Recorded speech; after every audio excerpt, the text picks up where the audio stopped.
Hello, I'm Tommi Vihavainen from Palpa, Finland, DRS operator in a countrywide system. I have been in a company for more than 10 years, and I'm now presenting you some details about the systems, how they are running. Our slogan is 2 billion environmental acts in a year. This is describing the volume, how much we collect empties from the consumers in a yearly level. It equals up to the 88,000 tons of material recycled, equaling up to the 10 Eiffel Towers in Paris. Our overall return rate is 93%, and we see we are very top level country in the whole world.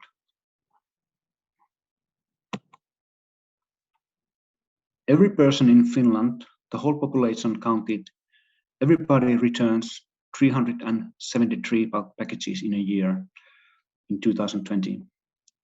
Beverage cans are the majority, 251, PET bottles almost 100, and recyclable glass bottles 24. I think this figure is also per capita is very, very high compared to any other country in the world. Reasons why we have succeeded that well are many. There's a habit. We have learned that. We have done this for decades, and it has come over different generations already. We learned that from home. Everybody's doing it. Of course, environmental awareness is high today. It has even increased the willingness of doing this. And there's a wide consumer collection network. It's convenient, easy to do. Location of these collection locations is everywhere where you go, you shopping and do other things. And we have a good coverage of RVMs, reverse vending machines in the stores, and they are today functioning really well. People are happy with them. We have a good coverage of deposit packages. We have around 25,000 different products, different barcodes in our system having a deposit. And correct deposit values. People see it, worth doing it, and getting some pocket money back of the recycling efforts. What is our company? Our company was established in 1996. We are now 25 years old. We started with the beverage cans, and one-way PET, recyclable PET bottle came in 2008, and the recyclable glass bottle started in 2011-12, and for that we have established a subsidiary, Palpa Glass. Our turnover is 80 million euros, and we are a small company with employees only 13, and we are a non-profit company. Usually these companies are non-profit companies in all countries. Some figures from 2020. We accepted new products 2,112. Return volume was 2 billion. We handled deposits worth 360 million euros. They are not part of the revenue. Revenue is something else. We recycled almost 20,000 tons of UPC aluminum, more than 15,000 tons of PET, and almost 53,000 tons of glass. There are around 4,000 reverse vending machines in the stores. They are located in 3,000 different locations because many of the stores have more than one RVM. There are 4,600 retail collection locations for consumers, and in addition to that, there are almost 10,000 collection locations in HoReCa sector, hotels, restaurants, and catering. So our collection network is 14,000 different places in where we organize the collection, transportation.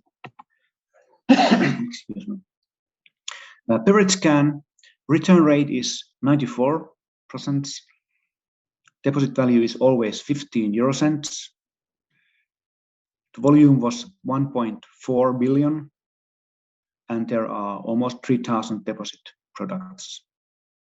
UBC aluminium is recycled in Europe at the moment, in UK and France, and it's very, very environmental friendly of recycling the aluminium because it is using only 5% of energy compared to virgin aluminium production.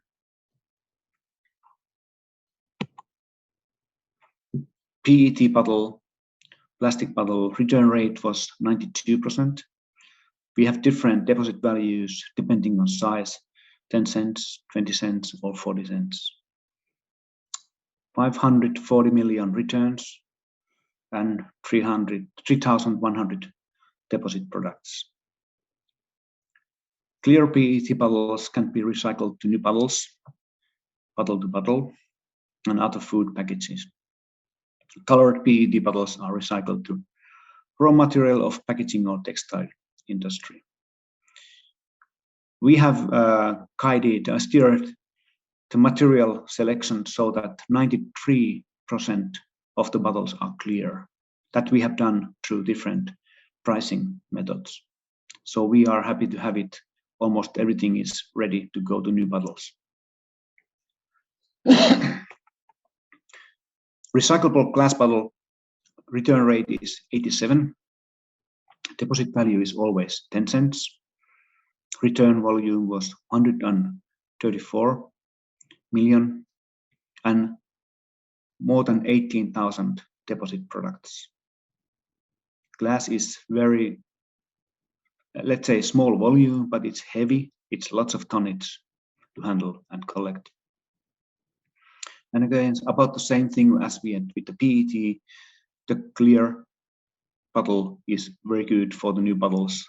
Also, some colored bottles are today used for the new bottles, but the clear is clearly the same, the best choice.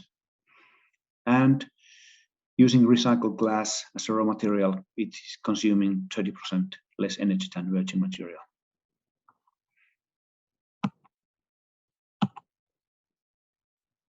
The system is based on a very strong governmental steering.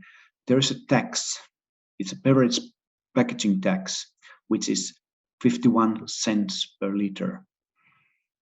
But if you join your products in a deposit system, you can avoid the tax. And that means that more than 97% of the liters produced or imported are in a deposit system. So our coverage is very good. We are always cheaper, not always cheaper, but we are usually cheaper than the tax. And it depends on the certain categories of the products where the taxation is quite close to us. But so far, the image of the deposit product is very good. And even though there is no tax benefit, most producers want their product to be in a deposit system anyways. So this is not a mandatory system, it's a voluntary system. And but still, we have been quite successful in this. And we are controlled by the authorities. Here's a list of different kind of products, product groups that are included, that are having a tax. It means that customs tariff code group 22 has a beverage packaging tax, and it also has strong alcohols. You can see the last line, 2208. It means that all the strong alcohols, wines, they are all there, and they are also part of our system, and we have lots of them in our system. From our point of view, they are still only glass bottles. When they are empty and we collect them, so we don't see any difference. Have they been filled with alcohol or any other beverage? So that's why we get the good coverage on everything. This tax applies only to the companies that have 50,000 liters yearly production. So very small companies that are starting the business don't have this taxation issue, but soon they are growing, they have this, and then they are coming to Palpa. There's also a government decree on return systems, and that determines deposit values, minimum deposit values, recycling rates. The targets are same on all different materials, aluminium, PET, and the glass. It's always 90. And certain requirements for approval, how you can establish a DRS system. There are certain requirements that we have to fulfill.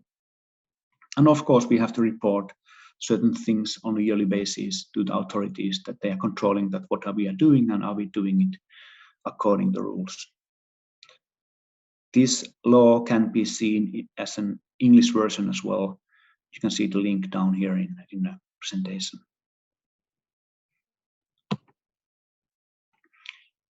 We are a small company. We are only 13 people. We are working in the office and administrating and developing the system and controlling the data and the operations. Our strategy is to outsource everything. All the operations are outsourced. It gives us flexibility and scalability. And so far we have been happy about that. We have seen different solutions in different countries, but that's how we do it and we see it good so far. Network of different actors in this place. This game is quite wide. Personally, I'm responsible of relations and services to the beverage producers and importers. I'm responsible of ICT, IT systems. I'm responsible of communication and also the internal HR. We have lots of different stakeholders that we are dealing with on a daily basis. We are talking about different operational issues, different development issues, agreements, future steps, what to do next. Also the authorities, ministries, so forth.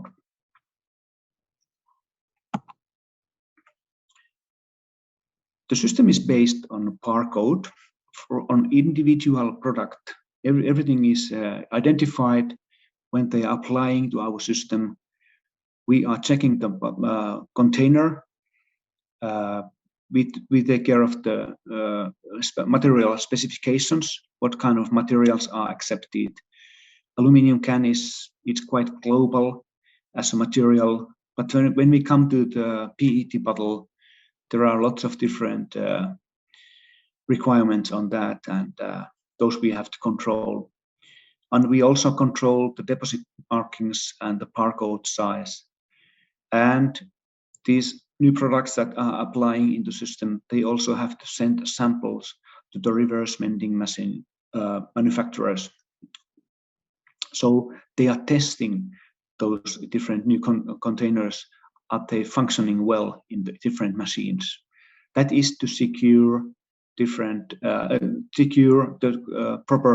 the correct deposit for the consumer who is returning the container. There's a law which says that deposit value has to be clearly marked and it must be visible for the consumer.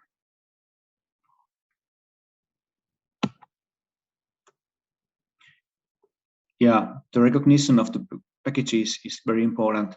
First is this secure, correct payment to consumers, but also RVMs, they are all sorted already in the machine when the consumer is returning them. So they are going to different bins, cans to one bin, PET to another one, and glass to the next one. So they are already sorted when they're leaving the store. And based on the data we get from the RVMs, we can also allocate different cost issues in our financial system automatically. RVMs, they are recognizing based on the barcode and the shape and the dimensions. We are updating those package databases in RVMs twice a month. every 15th and the last month, and that is the base for the whole RVM operation. And we get the data from the RVMs, from the RVM vendors every 2 weeks.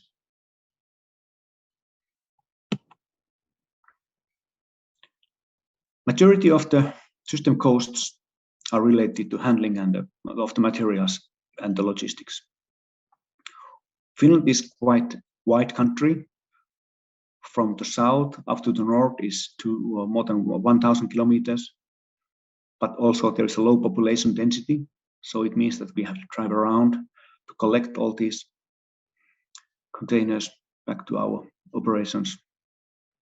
We have decentralized our baling and counting operations to several locations in Finland, and it's very important to have materials compacted and sorted as early as possible after the collection.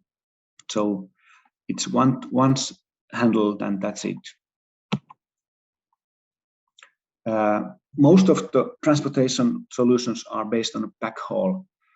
It means that beverage producers or the retailers, when they are bringing in full containers to the store, when they drive back, they take our empties on their way back. So we don't have a separate collection in that sense. They are taking them to the terminals, and from terminals there's a frame transport to our operator plants. Those are 8 in the country. And we also have a emptying service for the glass, meaning that there's a separate collection routes that are collecting directly from the retailers. This is quite new for us, maybe 3 or 4 years in a higher volume, but it has been quite successful in a coast manner. So our country is that way.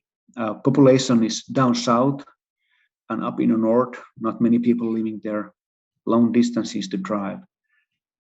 But we have to do this collection because in Finland we have a law that is defining that all the retailers who are selling the deposit products, they also have to take them back from the consumers and pay the deposit.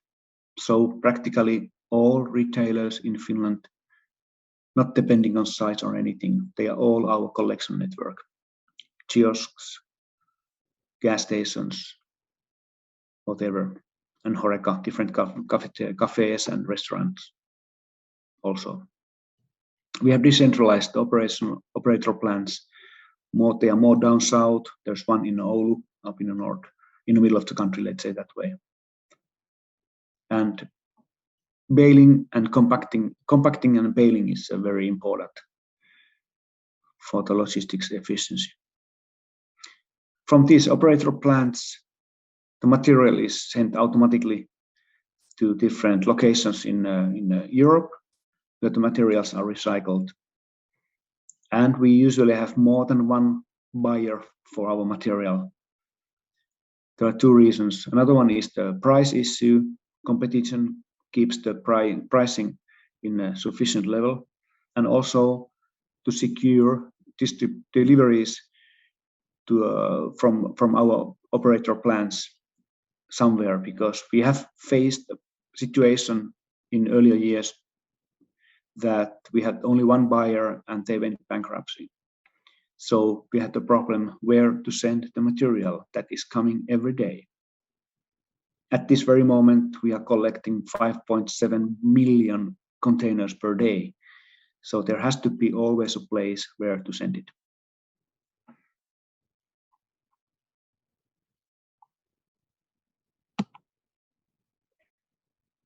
Some words about the material flow. It all starts from the beverage producer or importer. They are selling the products to the stores. Consumer buys the product. Consumer returns the package. Now it's back in the retailer's place. Transport operator collects the packages from the store, takes them to the terminal, and from the terminals they are taken to the operator plant for baling and even counting. Counting means that when there is no reverse vending machine at the store, that are not that many, but still, those containers are counted at the operator plant. That way we have a very accurate data of the returns. And from the operator plants, they are sending them to the material recyclers. And from there, the material goes on and it is used as a raw material to make new beverage containers or some other products.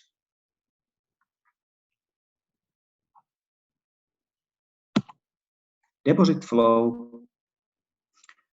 Deposit is, first of all, it is a money, it's nobody's money. It goes around, goes back and forth. First of all, when retailer is buying the product from the producer, there's a product price, and on top of that, there's a deposit value. So it is added. Consumer pays the deposit when buying the product and gets the deposit back when returning it. We get information from the beverage producers, how much they have sold to retailers. We also get data from the RVMs, from the stores, how much was returned. We get data from the transporters, how much they have transported our containers. And from the baling and counting plant, we get the figures about the counting, how much was counted there. Based on this, we can give money to the retailers of the returns that consumers have returned the containers. We also send an invoice to the producers that based on how much you have sold, you must pay the deposits to us.